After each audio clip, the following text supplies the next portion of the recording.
வணக்கம் நேயர்களே, நான் உங்கள் மணிகண்டன் பிரபாகரன். பக்தி யுகம் சேனல் மூலியமா உங்களை சந்திக்கல மிக்க மகிழ்ச்சி.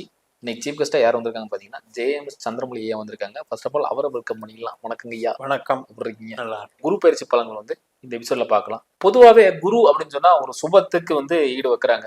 இவர் நல்ல ஒருப்பா, இவர் வந்துட்டாலே நம்ம வாழ்க்கையில சுபிட்சம் ஆயிரும் அப்படின்பாங்க. குரு எப்பவுமே ஒரு பாசிட்டிவ் சைன் அப்படின்னு வச்சுட்டாங்க. சனி எப்பவுமே ஒரு நெகட்டிவ் சைன் அப்படின்னு சொல்லி நிறைய பேர் வச்சிருக்காங்க. ஸோ குருவை பத்தி நீங்க சொல்லுங்க ஐயா. நிச்சயமா குருங்கிறது இப்ப இப்ப மாதா பிதா குரு தெய்வம் அப்படின்றது பல நம்மளுடைய வேதங்கள் சொல்றது. இப்ப மாதாங்கிறது தான் சந்திரன், பிதாங்கிறது தான் சூரியன், குருங்கிறது அடுத்த கட்டம் தெய்வத்துக்கு வழிகாட்டுறதுக்கு அவர் தேவை. தெய்வம், ஆன்மீகம், பிறப்பு, மறுபிறப்பு, நம்ம முக்தி அடைகிறது, மோட்சம் அடைகிறது, ஒழுக்கம், நல்ல பலம், அதாவது இருக்கிறதுலையே பெஸ்ட்டு அப்படின்றது சுப கிரகம்னு நம்ம ஏன் சொல்கிறோம்னா, இருக்கிறதுலையே பெஸ்ட்டு அப்படின்னா ஒரு ஆரோக்கியத்திலையும் சரி, பொருளாதாரத்திலையும் சரி, ஒழுக்கம், பழக்க வழக்கங்களையும் சரி, பரோபகாரம், நீதி, நேர்மை, சத்தியம், தர்மம், இதுக்கும் சரி, இதுக்கு பிரதிநிதியாக நம்ம குருவை வச்சுக்கலாம். அப்படிப்பட்ட கிரகம்தான் குரு. இப்போ எந்த ஒரு ஊர்லேயும் பார்த்தீங்கன்னா ஒரு ஆசிரியர் இல்லாமல் ஒரு கல்வி இல்லை. அதனால் இப்போ ஒரு மாதா பால் ஊட்டி சோறு ஊட்டி வளர்க்குறதுக்கு மாதா வேணும். அதே மாதிரி தந்தை குருக்கிட்ட தான் கூட்டிகிட்டு போக முடியும். தந்தையே எல்லாத்தையும் சொல்லி கொடுத்துட முடியாது. அப்போ இந்த அளவுக்கு சுப கிரகத்தை இங்கே வச்சிருக்கு. அப்போ இந்த சுபத்துவங்கிறது குருங்கிறது ஏன் அப்படின்னா, அது இப்போ உதாரணத்துக்கு பிரதிநிதிகளாக நம்ம யாரை நினைக்கிறோம்? குரு அப்படின்னு எடுத்துட்டோம்னா ஒரு குழந்தையை நினைக்கிறோம். அப்ப குழந்தையினுடைய மனசு எப்படிப்பட்டதுன்னா புனிதமானது, தூய்மையானது, அப்பழுக்கு இல்லாதது. அதனாலதான் அந்த ஒழுக்கத்துக்கும் குழந்தையும் தெய்வமும் குணத்தால் ஒன்றும்பாங்க. அது மாதிரி தெய்வத்துக்கு சமானமாகவும் குரு இருப்பாரு, குழந்தை போலவும் பரோபகார சிந்தனையும் எல்லாத்துலேயும் தூய்மையை கடைபிடிப்பதாகவும் இருப்பார். அதே குரு பசுமாடு அப்படிங்கிறத நம்ம எடுத்துக்கலாம். ஏன்னா பசு அப்படிங்கிறது குருவினுடைய பிரதிநிதித்துவமாக சொல்ல முடியும். இப்போ குரு அப்படின்னா பசுக்கு இறை கொடுக்கறதுலேருந்து, பசுவை தானம் கொடுக்கறதுலேருந்து அந்த காலத்தில் ராஜாக்கள் காலத்திலேருந்து வேத காலத்திலேருந்து கடைபிடித்து வர்றாங்க. கோதானம் அப்படிங்கிறது குருவுக்காக செய்யப்பட்டது. அப்போ ஒரு குருவுக்கு அவருக்குன்னு ஒரு வாழ்க்கை வேணும் இல்லையா? அந்த வாழ்க்கையில் அவர் அந்த பசுமாடினுடைய சார்பில் அவர் அந்த பால் தருது இல்லையா, அதன் மூலமாக அவர் ஜீவனம் பண்ணிக்கிறதுக்கே அந்த காலத்துக்கு எடுக்கப்பட்டது. அப்ப மஞ்சள் அதனுடைய இது வாயுக்கள் பார்த்தீங்கன்னா மஞ்சள் கலர்ல இருக்கு குருவை சுற்றி. இப்ப நம்ம சனி எடுத்துக்கிட்டிங்கன்னா இருள் கிரகம்னு சொல்றோம்.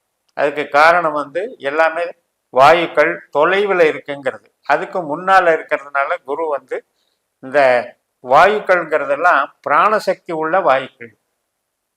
அதனால தான் குழந்தை பிறப்புக்கு நம்ம குருவை வச்சுக்கிறோம். குரு தான் புத்திர காரகன் அப்படின்னு சொல்கிறோம் குழந்தை பிறப்புக்கு. பொதுவாகவே உலகத்தில் அனைத்து உயிர்களுக்குமே குரு தான் காரகன். ஜீவன் அப்படின்னா குரு தான். அதனால் அது முழுக்க முழுக்க சுபகிரகம் தான். ஆனால் இத்தனையும் நான் சொல்லிட்டு நம்ம ஜோதிடத்துலன்னு வரும் பொழுது குரு நல்லதே தான் செய்யணும்னு கட்டாயம் இல்லைங்கிற ஒரு வார்த்தையும் சொல்கிறேன்.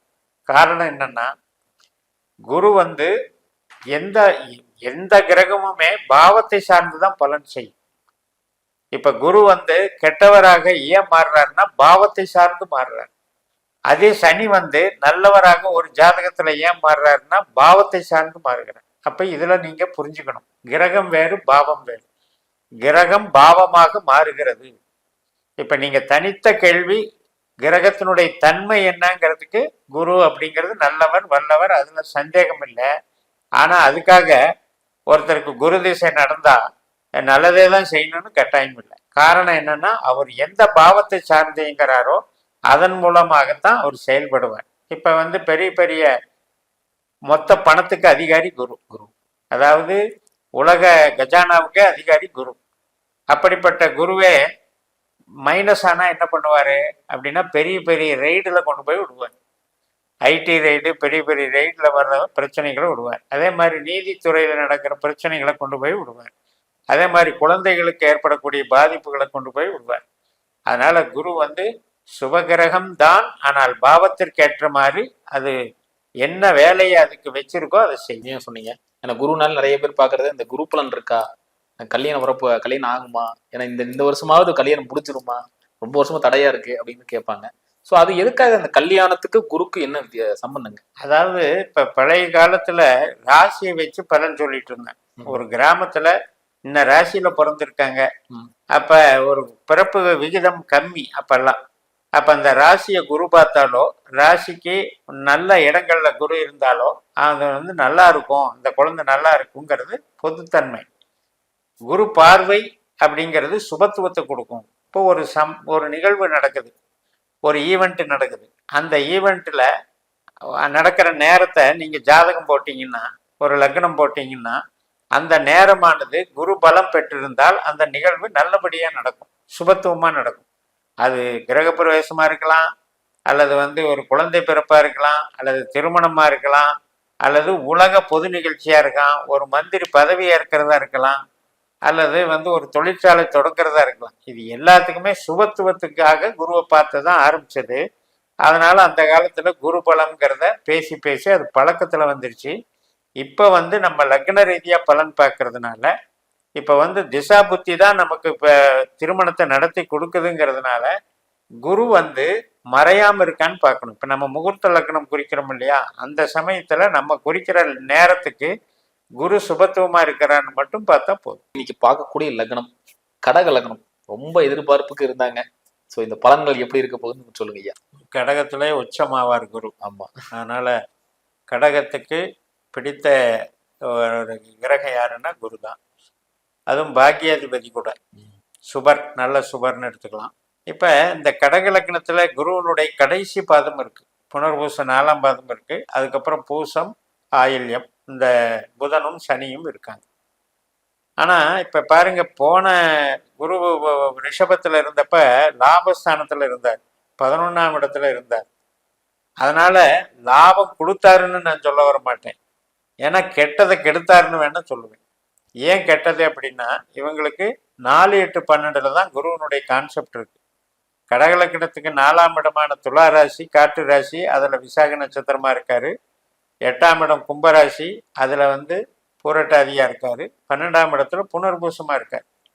அந்த ஆற்றல் கெட்டு போகுது.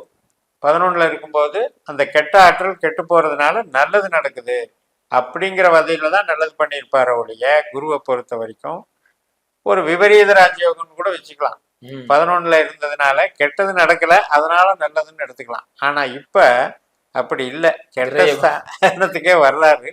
அதனால 12ஆம் இடம் அப்படின்னு எடுக்கும் பொழுது சக்தியை இழத்தல்ங்கிறத ஒரு மறந்துடக்கூடாது. இப்ப டயர்டாகிறது ஒண்ணு, அலைச்சல் அதிகமா ஒரு டிராவலிங் பண்ணி அலைச்சல் படுறது ஒண்ணு, இது மாதிரி எல்லாம் இருக்கிறது சக்தி இழத்தல். சில பேருக்கு மன ரீதியா பார்த்தீங்கன்னா தெம்பு குறைஞ்சு போயிடும். உறவுகள்னால மனசு நொந்து நொந்து இப்போ பகை உணர்வுகள், சண்டை போடுறது வீட்டில், இதனால என்ன ஆகும், கொஞ்சம் வந்து அந்த எனர்ஜி வந்து கம்மியாகும். அப்போ வில் பவர் குறையும். அந்த வில் பவர் சக்தி இழத்தல்ங்கிறது 12ஆம் இடத்துல இருக்கு. அதை மட்டும் கொஞ்சம் பார்த்துக்கணும். இவங்க யாரு பார்த்துக்கணும் அப்படின்னா, யாருக்கெல்லாம் குரு திசை, குரு புத்தி, குரு அந்தரம் நடக்குதோ இவங்க பார்த்துக்கிட்டா போதும், மற்றவங்க பயப்பட வேண்டியதில்லை. 12ஆம் இடத்துல இருக்கிற குரு மற்ற திசா புத்தி நடக்கிறவங்களை எந்த விதத்திலையும் பாதிக்க. ஒருவேளை இப்போ ஒரு சின்ன சூட்சுமம் வருது ஒரு 10 நாள், அப்ப அந்த 10 நாள்ல ஒரு தேவையில்லாத இன்சிடென்ட் நடக்கும். இப்ப கூட வருதுங்களையா சின்னதா, செவ்வாயும் சனியும். ஆமா, இது வந்து இப்ப செவ்வாய் வந்து நம்ம லக்னத்திலேயே இருக்காரு, கடகத்திலேயே இருக்காரு, சனி நட்சத்திரத்துல இருக்காரு, 9ஆம் இடத்துல இது இருக்கு. 9ஆம் இடத்துலதான் இந்த கிரக சேர்க்கை, 4 கிரக சேர்க்கை. இப்ப நாம பழைய இதுல பேசும்போது சொன்னோம், கூடாத பழக்க வழக்கங்கள் இதனால எல்லாம் பிரச்சனை வந்துடும், ஜாக்கிரதையா இருங்க அப்படின்னு சொன்னோம். அதே மாதிரி உலகத்துக்கே பார்த்தீங்கன்னா விபத்துக்காரகன் செவ்வாய் வந்து விபத்துக்காரகன், சனி வந்து துக்ககாரகன். இந்த செவ்வாய் சனி நட்சத்திரத்துல போகும்போது யாருக்கெல்லாம் சனியினுடைய திசா புத்தி அந்தர சூட்சுமம் நடக்குதோ கவனமா இருக்கணும்னு சொன்னோம். இப்ப அது போக 12ஆம் இடம் அப்படிங்கிறதுல திசா புத்தி சம்பந்தப்பட்டு கோச்சாரமும் 12ல வரும்பொழுது குரு என்ன பண்ணுவார்னா, ஒரு அவமரியாதையை உண்டாக்கிடுவார். ஏன்னா குருங்கிறவரு கௌரவத்துக்கு உண்டானது. ஒரு மதிப்பு புகழ். இப்போ உதாரணத்துக்கு பார்த்தீங்கன்னா, ஒரு குடும்பத்தில் ஒரு பையனோ ஒரு பொண்ணோ தப்பு பண்ணிடுதுன்னு வைங்க, அல்லது ஏதோ ஒன்று ஆக்சிடென்டலாக ஒரு மேரேஜ் பண்ணிட்டு ஒரு வெளியே போயிடுறாங்க, இவங்களுடைய சம்மதம் இல்லாமல் பண்ணிட்டாங்க, இப்படியெல்லாம் சில நிகழ்ச்சிகள் நடக்குது இல்லையா?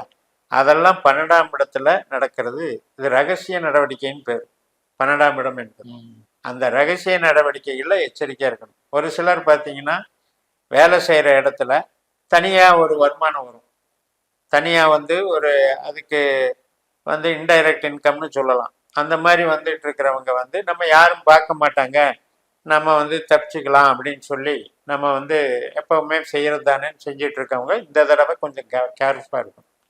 ஏன்னா 12ஆம் இடம் என்பது நம்ம ஒரு நோட்டீஸ் கொடுக்கறது, குற்ற நடவடிக்கைகள் ஈடுபடுறது, நம்மளுடைய சிறைவாசம் உட்பட்ட தண்டனைகளை குறிக்கிற இடம். ஒரு சிலருக்கு பனிஷ்மெண்ட் டிரான்ஸ்ஃபர் கிடைக்கும் 12ஆம் இடம்ங்கிறது.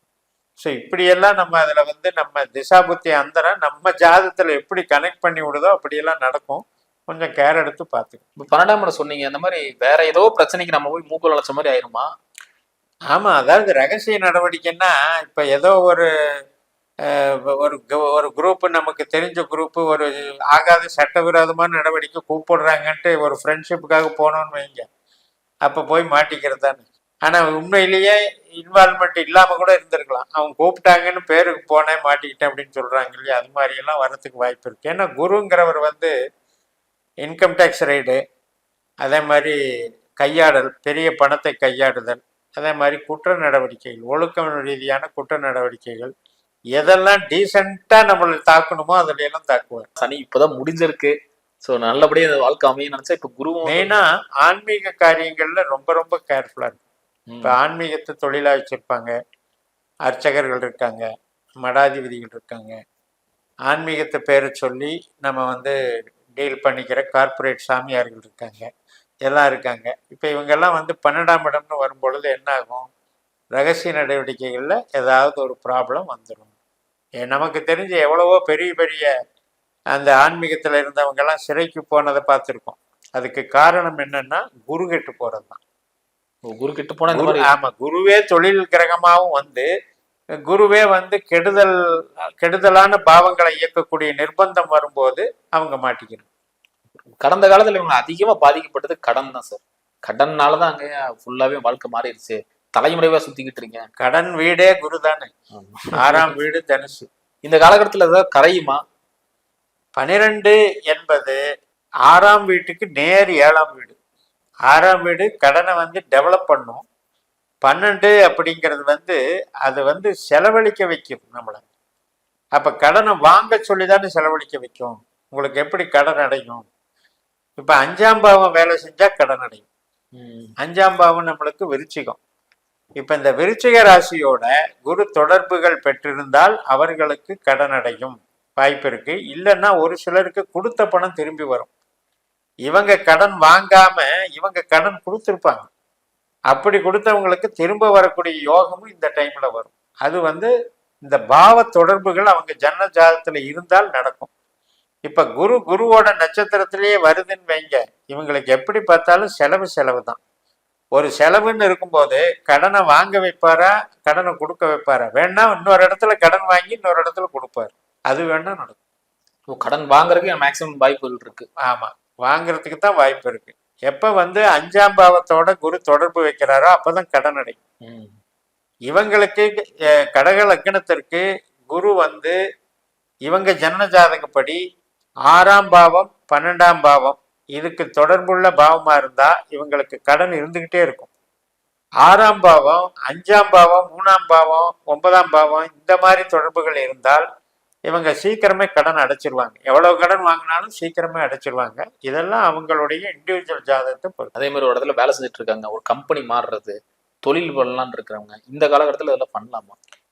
ஆமா, கண்டிப்பா. வேலைக்குன்னு வந்து கெடுக்கிறது இல்லை. 12ஆம் இடம் வந்து 6ஆம் வீட்டுக்கு 7ஆம் வீடு, 10ஆம் வீட்டுக்கும் அது 3ஆம் வீடு.